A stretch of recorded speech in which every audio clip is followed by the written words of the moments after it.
안녕하세요. 크립토TV입니다. 매번 투자자들의 마음을 두근거리게 하는 게 FOMC 회의인데요. 이 FOMC를 사후에 분석하고 떠드는 건 저는 큰 의미가 없다고 생각을 해서요. 사전에 저는 제가 만약 제롬 파월이라면 어떤 결정을 내릴지 말씀드려보고자 이번 영상을 만들게 됐습니다.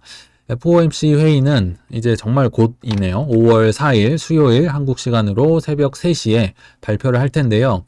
파월의 선택에 앞서서 일단 23년 1분기 경제 데이터를 한번 참고를 하면 좋으니까 살펴보겠습니다. 벌써부터 파월 실기론이 부상을 하고 있죠. 7, 80년대 스태그플레이션이 계속 유지되고 도래한 게 아니냐. 경제 성장도 못하고 물가도 못 잡고 정말 최악의 상황 아니냐. 이런 게 계속 기사 제목으로 뜨고 있습니다. 근데 어느 정도 동의를 하는 게요. 미국의 GDP 1분기 성장률을 보면요. 1.1%로 나왔거든요. 이게 속보치라 좀 변동될 수는 있지만 모두가 예상하는 2에서 3%와는 거리가 아주 멀죠. 그러니까 저성장인데다가 근원 물가, 그러니까 변동성이 큰 에너지랑 식료품을 뺀 물가가 4.9%로 나왔는데 요거는 이제 뭐 엄청 위에서 물가가 높은 데서 떨어졌으니까 잡혔다고 생각을 하실 수도 있지만 문제는 패드의 이제 위원들이 계속했던 목표치를 2%라고 얘기를 하고 있거든요. 말을 안 했으면 모르겠어요. 근데 자꾸 목표치는 2%라고 하는데 뭐 떨어졌다는 게 5%라고 해봤자 어차피 2배 이상 물가가 고물가라는 거죠. 게다가 고용시장도 과열이 아직까지도 돼 있습니다. 뭐 경기 침체가 그러니까 어려워지면 실업수당 건수라도 좀 늘어서 뭐 침체를 선언해버리면 좋을 텐데 실업수당 건수도 뭐 청구도 많이 안 합니다. 뭐 MZ 세대가 많아서 그런지 뭐 여기 잘리면 저기 가면 되고 대표님들도 사람 구하긴 힘들고 그러니까 뭐 더 돈을 줘야겠죠. 그러니까 인플레의 주범인 거죠. 이렇게 과열된 고용 시장마저도요. 그러니까 이런 상황, 저성장의 고물가의 고용 시장은 과열돼 있고 이런 게 지속이 되다 보니까 처음에는 이제 파월이 이제 금리를 팍팍 올렸었죠. 근데 지금은 경제 성장이나 인플레 둘 중에 하나를 선택을 해야 되지 않나. 지금 둘 다 못 잡고 있잖아요. 그래서 그런 좀 막다른 골목이 오지 않았을까 생각을 해봤고요. 거기에 대한 제 생각은 좀 뒤에서 말씀을 드리고 제롬 파월의 친한 친구가 있죠. 제니 델런이라고 미 정부를 대표하는 이제 미 재무부 장관이 있습니다. 같은 편이죠. 대표하는 사람들이니까요. 근데 계속 요새 말이 약간씩 엇박자가 나고 있어요. 뱅크런 위기 왔을 때도 예금자들을 보호를 뭐 안 한다고 했다가 이 사태가 좀 심각해지니까 보호할까 말까 좀 막 말이 바뀌고 이런 식으로 제롬 파월과도 말이 맞지 않고 있는데 이번에도 또 추가 금리 인상은 필요 없다고 오히려 패드 의장은 조용히 있는데 이런 선제 뭐 공격이랄까요? 이런 엇박자의 입장을 냈습니다. 근데 왜 이런가? 일단 요약을 해봤는데요. 디폴트 위기에 금리를 높여서 경제 재앙을 초래할 거다. 그러니까 마치 미국 경제를 생각해 주는 것처럼 얘기는 하고 있지만 이분의 이제 목표는 딱 두 개가 있습니다. 이거 하면 큰일 나는 거. 하나는 디폴트고요. 그러니까 미국 채무의 기간을 연장을 시켜야 되는 거죠. 또 하나는 은행 위기. 요 두 개가 터지면 이분은 치명상을 입습니다. 그러니까 결국은 자기 안위를 위해서 금리 높이는 게 좋지가 않죠. 디폴트 이 채무 자체도 이자가 계속 쌓이니까 금리 높이는 자체가 이분한테 별로 좋지도 않아요. 그래서 본인을 위해 이제 금리를 더 이상 필요 없다, 인상 필요 없다 얘기를 하는 거고요. 또 은행 위기가 이미 왔었잖아요. 그러니까 이 자체가 긴축 효과를 이미 내고 있다. 신용 경색에 뭐 대출도 깐깐하게 해주고, 그러니까 추가 금리 인상할 필요가 없다. 뭐 나름 일리도 있죠. 그리고 이제 뒤에서 말씀드리겠지만 퍼스트 리퍼블릭 뱅크가 이제 JP 모건에 인수가 됐잖아요. 여기에 너무너무 좋아하고 계세요. 고무적이다. 내가 말하지 않았냐. 미국 은행 시스템 건전하다고 말하지 않았냐. 너무 기뻐하시고요. 더 구체적으로 들어가 보면 내 돈 안 쓰고 쉽게 말하면 미국 정부 예금보험공사 돈을 안 쓰고 물론 조금 쓰긴 썼습니다. 근데 많이 안 쓰고 은행 위기를 막아서 나는 지금 너무 기쁘다. JP모건도 땡큐고 나도 좋고 누이 좋고 매부 좋고다. 지금 이 얘기를 계속 하는 거고요.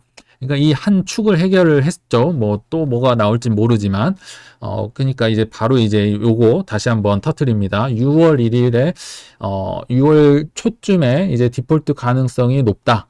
미국의 빚을 채무를 이제 기한을 연장을 안 하면 각 부처가 이게 되게 지금 날짜 빨리 잡은 거거든요. 원래 한 7월까지 갈 걸로 봤었는데 6월 초쯤에 이제 각 부처에 지출 쓸 거 돈 없어서 돈 안 줘. 뭐 나 경고했다. 하원 의장 그 메카시라고 공화당 쪽이 있는데요. 나 경고했다. 지금 계속 이 얘기를 하는 거죠. 결국 이 얘기들 종합을 해보면 이분은요, 미국의 뭐 경제 성장보다는 디폴트 안 나고 은행 위기 안 오면 이 안에서 내 안위를 추구하면 된다. 저는 이렇게 그냥 해석이 됐습니다. 그리고 요거는 이제 제 주관적인 생각인데요. 자꾸 파월과 정부 인사들과 엇박자가 나는 게 나는 저점 매수 끝났다. 이제는 주식이든 뭐 부동산이든 들어 올릴 때다. 약간 저는 이런 느낌을 받았습니다. 근데 요거는 제 느낌이니까 그냥 보시고 넘어가시면 될 것 같아요. 하여튼 친구는 엇박자를 내고 있습니다. 그리고 이제 더 중요한 분들이 있죠. 전 세계의 이제 계획을 짜는 월가. 이들이 원하는 대로 저는 흘러간다고 생각을 하거든요. 쩐주니까요. 근데 이분들이 이제 향후 미국 경제는 지금 탑 플레이어 하나가 올라왔죠. JP, 뭐 종필이 형이라고도 하고 JP 모건에게 달렸다. 제가 그냥 만든 말입니다. 근데 저는 실제로 이렇게 될 거라고 보고 있거든요. 그래서 그 이유를 좀 말씀을 드릴 거고 하나 또 중요한 게 있습니다. JP 모건이 이 퍼스트 리퍼블릭 뱅크를 되게 좋아서 인수를 하는 줄 아는 분들이 있어요. 근데 아닙니다. 모두가 손사래를 쳤어요. 왜냐하면 이거는 정말 먹을 게 안 되거든요. 남는 게 없고 메리트가 없었어요.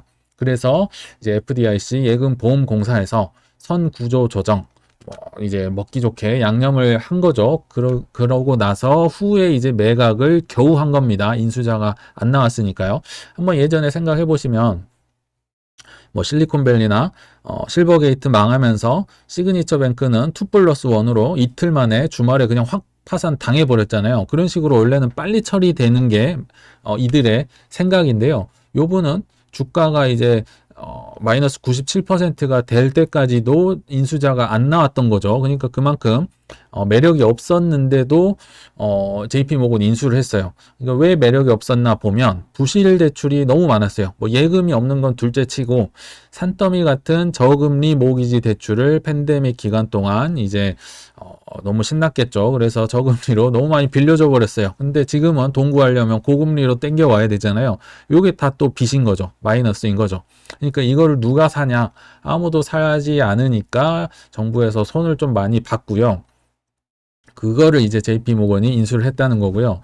또 하나 재밌는 사실이 있는데 다들 JP모건이 그냥 인수했다만 알고 계시고요. 한번 좀 파고 들어가 보면요. 인수자 최종 입찰에 참여한 분들이 더 있었어요. PNC 파이낸셜 그룹도 있었고요. 시티즌스 파이낸셜 그룹도 있었어요. 근데 JP모건 제안이 받아들여진 이유는 알려지지 않았다. 기사를 보면 이렇게 하고 그냥 쓱 넘어갑니다. 그러니까 이런 거 안 들어보셨잖아요. JP모건이 최고의 입찰가를 써서 뭐 낙찰됐더라. 이런 거 못 들어보셨죠? 그래서 뭐가 좀 이상하다. 뭔가 모종의 거래가 정부랑 있었겠다 싶었는데 우연하게 이제 5월 1일자 매일경제 기사에 이제 조그만 구석탱이에 있는 글을 보고 이제 이런 게 좀 궁금증이 풀리더라고요. 한번 소개를 해드리면 미국 규정은 특정은행이 전체 예금의 10%를 보유해서는 안 된다고 명시하고 있는데 JP모건이 퍼스트 리퍼블릭을 인수하면 10%를 초과할 것으로 보인다.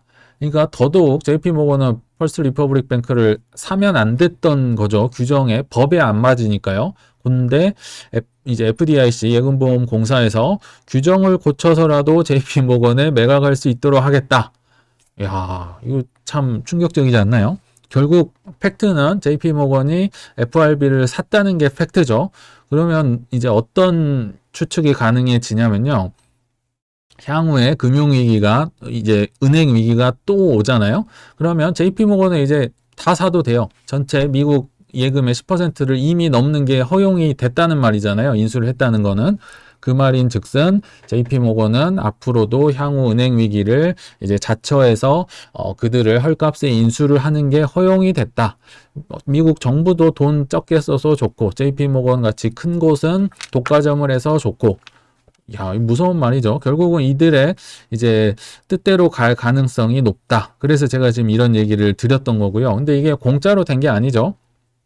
실제로 JP모건은 예전에 패드가 이게 실존 인물이잖아요. 은행가 이름인데 페드가 없었을 때도 은행들 다 모여 해가지고 너 빚 얼마, 너 빚 얼마 탕감해 그냥 없던 걸로 해 하면서 돈을 모으고 뭐 채무 없애고 하면서 막 대공황 처리하고 했던 게 JP 모건입니다. 근데 그걸 지금까지도 하고 있는 거죠. 올해 3월에도 뱅크런 위기 때도 300억 달러 모금을 주도를 하면서 뭐 4대 은행 모여, 시티은행, 뭐 뱅크 오브 아메리카 다 모여서 얼마 내 해가지고 페드보다 더 페드 같다는 찬사를 받았었었죠. 이런 것들의 점수를 따고 실제로도 제니 델런이 문제가 생기면 바로 제이미 다이먼 회장한테 전화를 한다고 합니다. 이렇게 하니까 결국은 이제 JP 모건이 하고 싶은 걸 할 수 있는 뭐 법까지 바꿔서라도 하는 상황이 온다는 거죠. 그러면 이분이 바보가 아닌 이상 이렇게 남들이 하기 싫어하는 걸 해줬으니까 얻는 게 있어야 되잖아요. 가는 게 있으면 당연히 오는 게 있어야지. 이분이 세상에서 엄청 똑똑하신 예전에 그 대선 출마설도 있었더라고요. 근데 뭐 이제 안 나오긴 하셨지만 그래서 이분들 블랙락이나 JP모건이 원하는 게 뭔지 요청이 뭔지를 알아야 되잖아요. 근데 예전에 하반기 경기 침체 뭐 증거들 이런 영상에서 말씀을 드린 거랑 비슷합니다.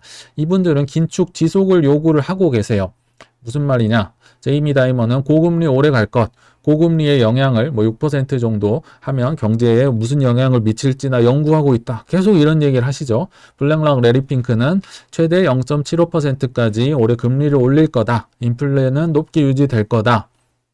이게 한 번에는 아니고요. 0.25%를 두 번에서 세 번 더 올릴 거다. 지금 이런 예상을 하고 있다는 거예요. 근데 그러면 이런 생각을 하실 수도 있죠.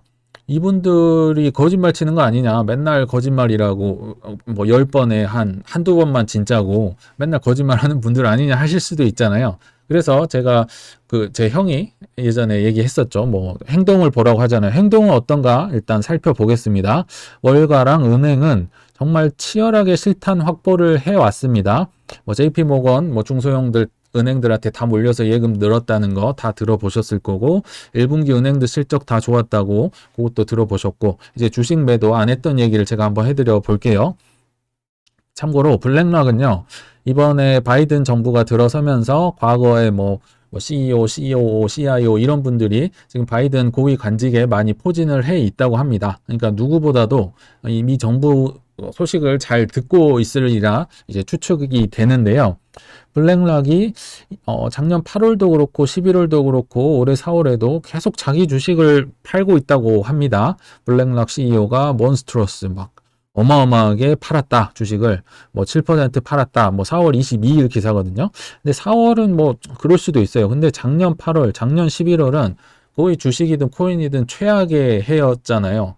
요때도 팔았다는 거는 뭔가 찝찝한 거죠. 이렇게 낮은데도 팔았다.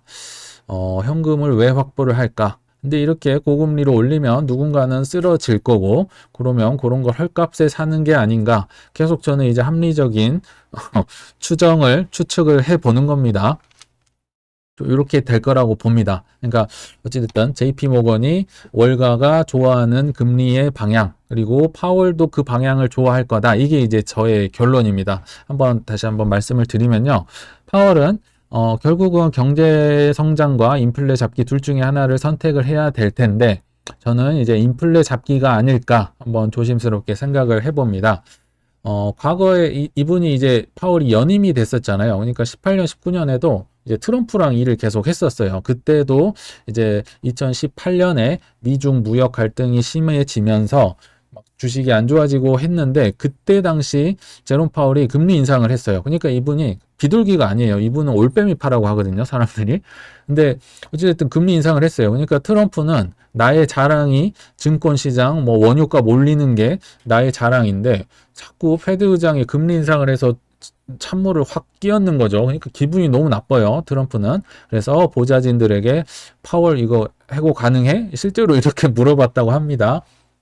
네, 다행히도 이분을 자르는 게 이제 보좌진들이 더 불안정할 것 같은데요. 이러기도 했었고요. 결정적으로 대통령이 페드 의장을 자를 수 없다고 합니다. 법적으로. 그래서 무마가 됐었는데 트럼프가 계속 이런 식으로 하니까 이제 19년에는 시진핑과 파월 중에 누가 미국의 큰 적인가 막 트위터에 올리기도 했다고 합니다. 이 얘기를 하는 이유는요. 파월이 나름대로 뭐 소신이 있다는 얘기를 지금 드리려고 한 거고요. 그리고 결정적으로 2021년에 인플레는 일시적이라는 파월은 희대의 망언을 했었잖아요. 근데 이 망언을 수습하려고 연임을 시켜줬어요. 정권이 바뀌었음에도 불구하고. 그러니까 이분은 제롬 파월은 재임하자마자 연임하자마자 주구장창 올렸습니다. 자이언트 스텝 4번부터 하면서 이분의 재임 기간 동안 항상 올렸는데 이 기조를 쉽게 꺾는 게 가능할까? 이거 잡으라고, 인플레 잡으라고 했었는데 경제 성장은 못 잡더라도 이분은 인플레는 잡아야 하는 어찌 보면 숙명인 거예요. 그래서 이제 결론을 맺어보면 금리 인상 기조, 인플레 잡기는 이제 정부한테, 특히 파월 의장한테 좋은 거고요. 은행 위기 수습, 그러니까 좋게 말하면 이제 양념을 쳐가지고 JP모건한테 먹어라 이렇게 전달을 하는 게 이게 이제 어찌 보면 금융위기, 은행위기의 해결 공식으로 만들어진 게 아닌가. 정말 빨리 됐잖아요. 실버게이트나 이런데 실리콘밸리 망한 거 보면 이게 공식으로 고착화돼서 누이 좋고 매부 좋고 이런 공조가 향후에도 좀 이어질 가능성이 높겠다. 이런 추측이 되더라고요. 근데 이게 그럼 비트코인이랑 무슨 상관이냐 하실 수도 있는데 상관이 있죠. 왜냐? 금리 인상도 안 좋죠. 비트코인한테. 그리고 은행 위기가 수습되는 기조, 이게 공식이 되면 은행 위기가 비트코인한테 좋은 거지 은행 위기가 빠르게 수습이 되면 비트코인한테 안 좋겠죠. 그러니까 이게 두 개가 둘 다 안 좋다. 지금 이 얘기를 드리는 거예요. 향후 그렇게 물론 이제 금리 인하 기조가 불어서 혹시라도 불면 좋습니다. 조금 현금화를 할 수 있는 기회가 있으니까 그러면 이제 땡큐인 건데 우리는 요 좀 안 좋아지는 것도 대비를 해야 되지 않을까 생각을 하는 거고요. 물론 이제 증권이나 코인 시장이 살아 움직이기 때문에 급반전 상황이 될 수도 있습니다. 그리고 저 역시도 틀릴 수도 있습니다. 그러니까 제 의견보다는 제 논리를 한번 들어보시고 판단은 각자 해주시면 어떨까 싶습니다. 네, 시청 감사합니다.